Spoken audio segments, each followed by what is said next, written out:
Bonjour les amis, bonjour, comment allez-vous? Alors, le sujet de ce soir, c'est voulez-vous être indépendant? Alors, j'ai regardé dans le Larousse, parce qu'il y a le Larousse sur Internet maintenant, j'adore. Nous, on ouvrait le Larousse et on cherchait feuille par feuille.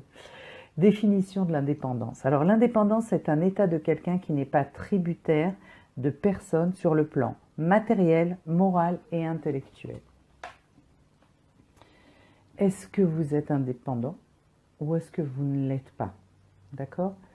Il y a une des choses qui, pour la plupart des gens,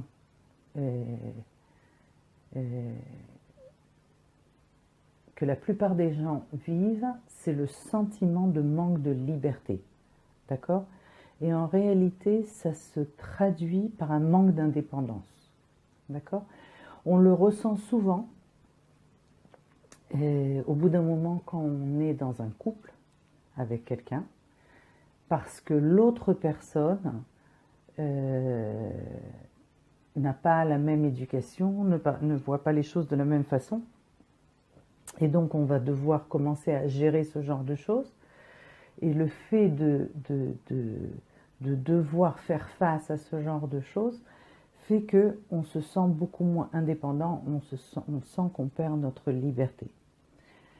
Mais sur quel plan, en réalité, je vais vous parler aujourd'hui de ce côté d'être indépendant.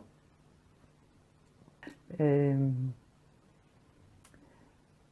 crois que chacun de nous, dans notre jeunesse, chacun a vécu quelque chose à un moment donné qui a fait que nous avons créé des fonctionnements,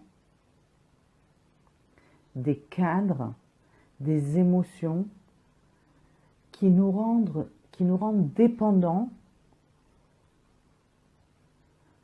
dans la vie que nous vivons aujourd'hui. D'accord?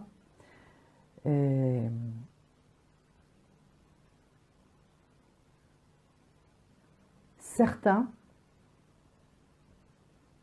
comment je vais pouvoir l'expliquer, parce que c'est quelque chose de beaucoup plus profond à l'intérieur de nous. Chacun d'entre nous est né avec des capacités, des qualités, mais que les gens en général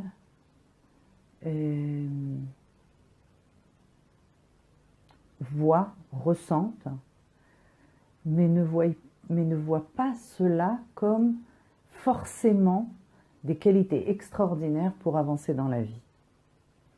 Et comme notre entourage, puisque au départ on vit quand on est jeune, on se voit par rapport au reflet par rapport aux yeux des autres, souvent, ok?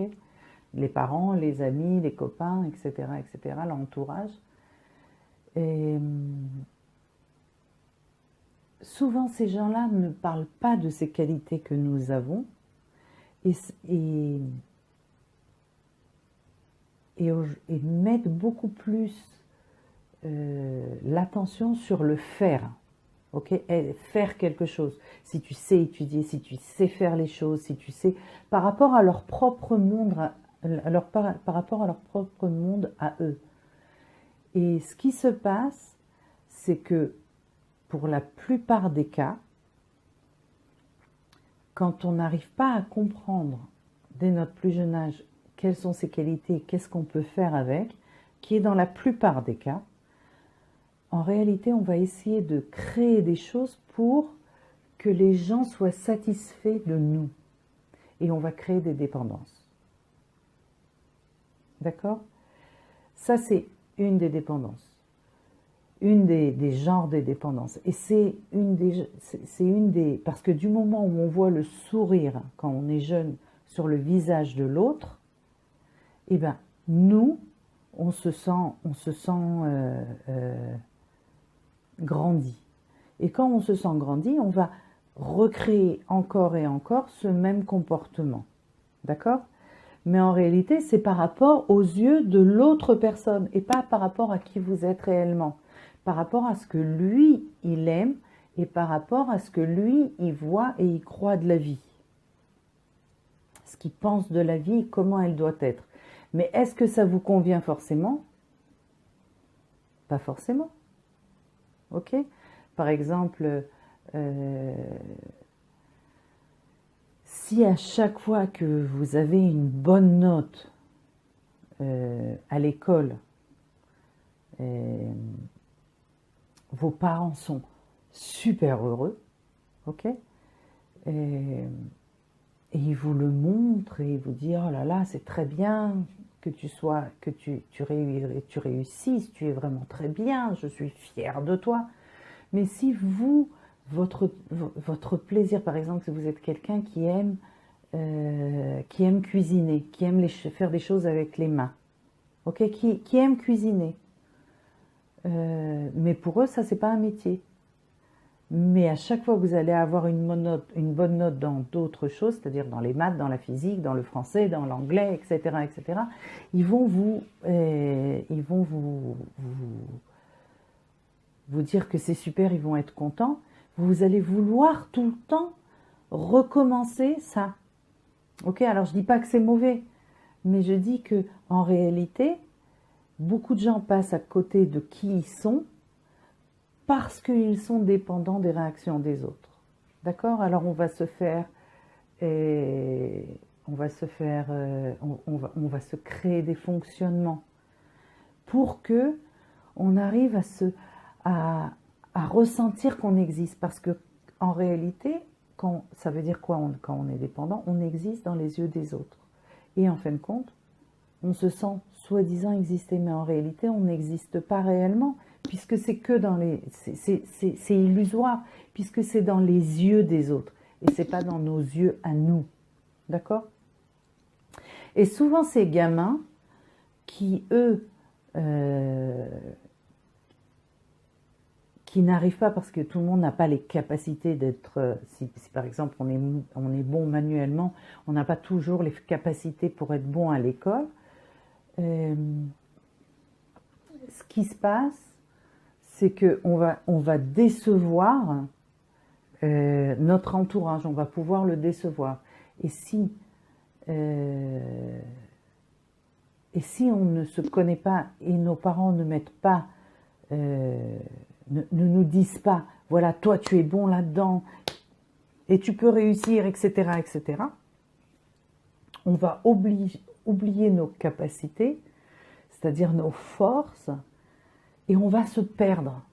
Et on va être dépendant tout le temps d'autres choses, mais de choses illusoires, pas de choses qui sont réellement à nous, qui sommes nous. Et, et je pense que chacun d'entre nous a vécu ça.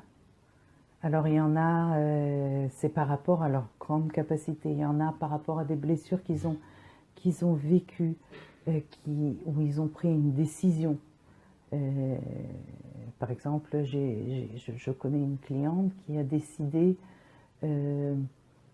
toujours d'être superbement indépendante au niveau financier.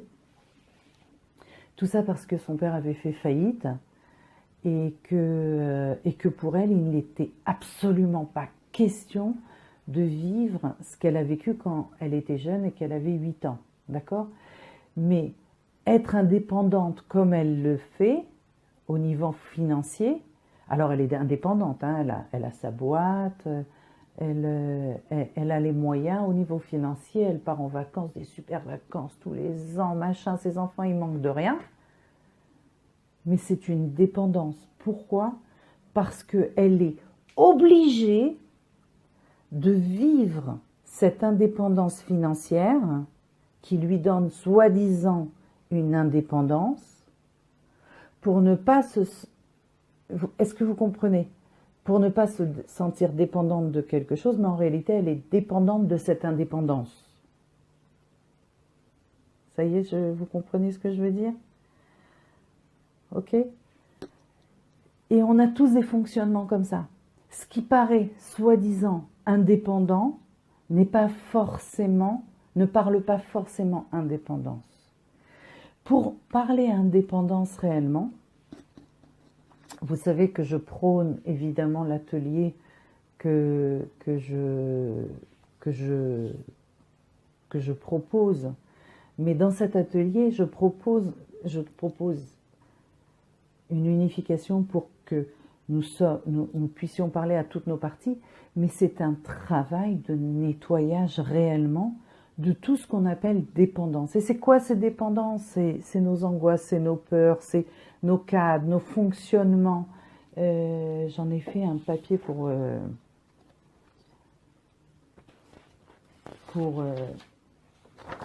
vous dire les croyances, les religions, la famille, d'être indépendant, d'être dépendant de la famille. Alors vous allez me dire, mais c'est beau la famille, mais c'est extraordinaire. Attention, il y a mon petit papillon là.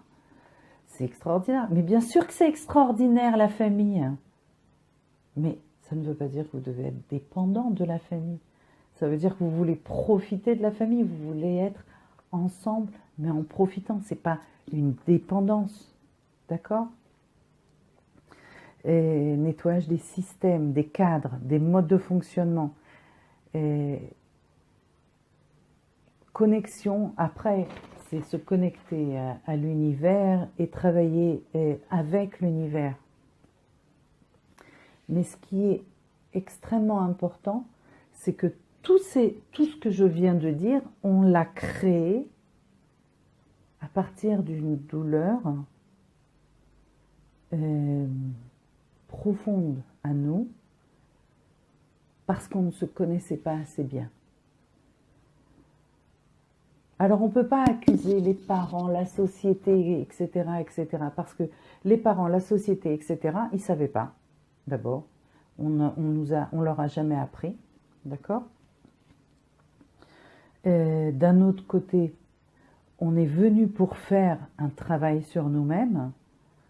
Donc, on fait ce travail, on est là pour ça.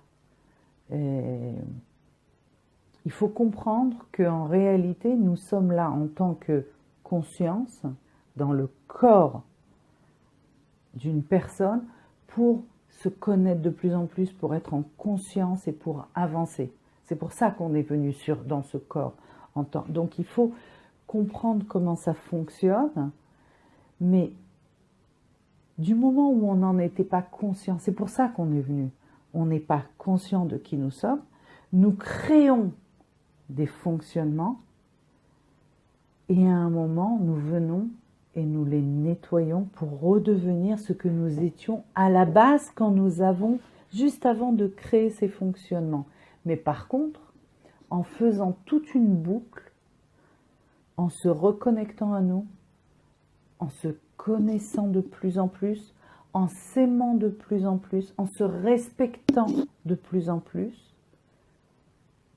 Et quand on a fermé la boucle, on revient à cette base de qui on était, mais en conscience, en pleine conscience.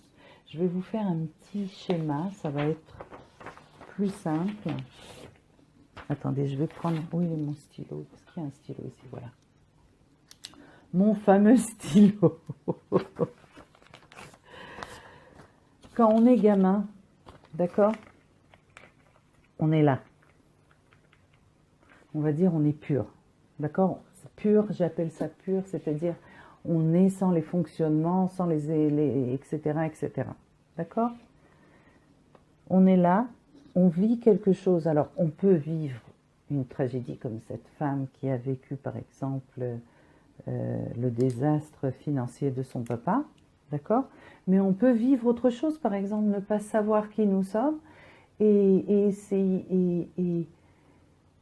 on se voit comme quelqu'un qui n'a aucune qualité, qui ne pourra rien apporter à cette société ou aux gens autour, donc on se sent inutile. Ça peut être quelque chose de très simple, hein. C'est pas... puisque on ne se voit pas, on se voit que par rapport aux autres. Donc si personne vous parle, par exemple, je me rappelle d'une personne qui avait toujours l'impression qu'on ne faisait pas attention à elle, qu'elle passait inaperçue, elle était là comme une statue. Elle se sentait inutile. Alors ce qu'elle a créé dans sa vie, c'est des fonctionnements pour être utile aux autres. Alors ça veut dire quoi être utile aux autres? Ça veut dire qu'elle faisait tout pour les autres. Elle faisait tellement tout pour les autres elle s'oubliait à elle et elle était tout le temps dans le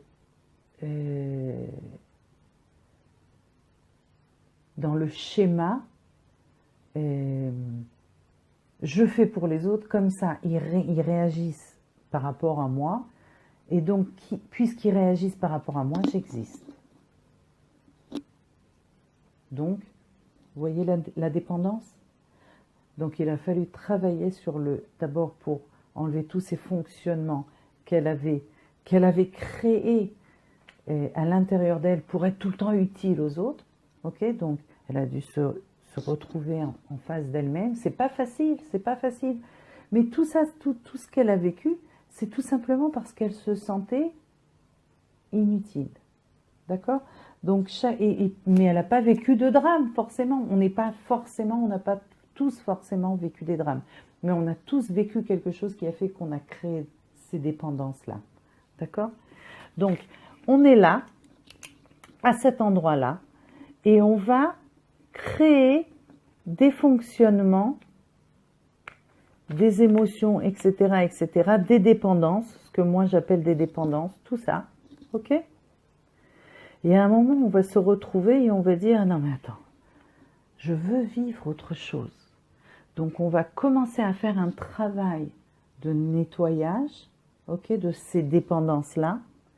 Et ce travail, c'est exactement la même chose, mais en sens inverse. Ok, vous voyez?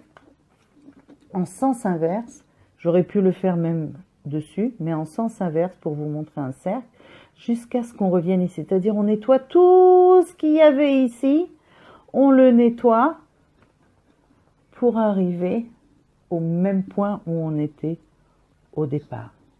Ok?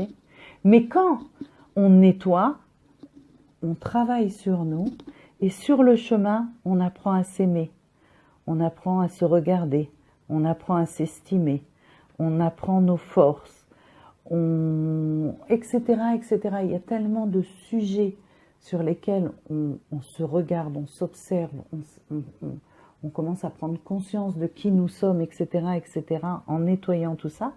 On revient à ce point-là avec des qualités extraordinaires. Alors on a peut-être pas changé sa vie au départ, mais en réalité on a changé beaucoup de choses puisqu'on a nettoyé. Et là, on peut commencer la vie que nous voulons vivre parce que nous avons les bagages que nous n'avions pas au départ. Le fait de se connaître, le fait de s'aimer, le fait de s'estimer, le fait de ne plus être dépendant de la personne, des yeux et des réactions de l'extérieur. Je ne dis pas que le travail, que ce chemin est facile, hein. Je ne dis pas, mais il est tout à fait possible et on peut le faire plus ou moins rapidement. Tout dépend de chaque personne, mais au bout d'un moment, c'est là où c'est ça qu'on appelle l'indépendance. Ok? Parce qu'on revient au départ à qui nous sommes, mais avec des qualités extraordinaires, et de là, nous pouvons commencer à créer autre chose dans notre vie qui nous apportera beaucoup plus de satisfaction. D'accord? Donc, pour revenir à la définition du dictionnaire, quelqu'un qui n'est tributaire de personne sur le plan matériel, ça peut être un fonctionnement sur le plan moral ou intellectuel. Aussi, ça peut être un fonctionnement exactement sur le même schéma que matériellement. D'accord?